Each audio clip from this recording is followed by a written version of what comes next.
tadi kita dah test top speed motor ni.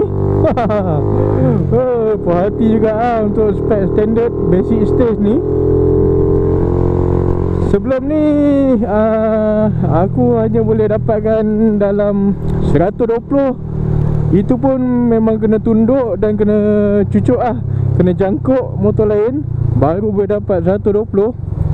So kali ni aku boleh cecah 14 dengan angin sendiri lah.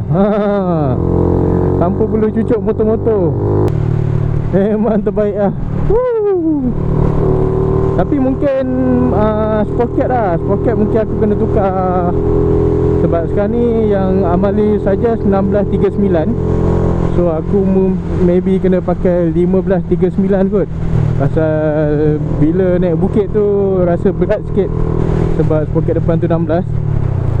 Tapi sesuai lah untuk kalau korang yang berbadan kecil sikit.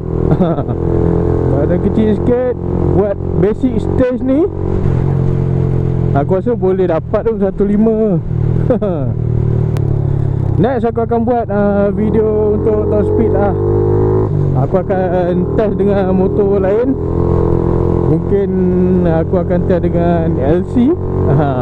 Bukan Rocky kata nak buka game ni.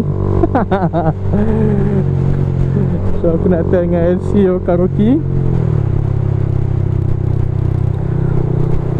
Kita tengok dulu performa motor ni.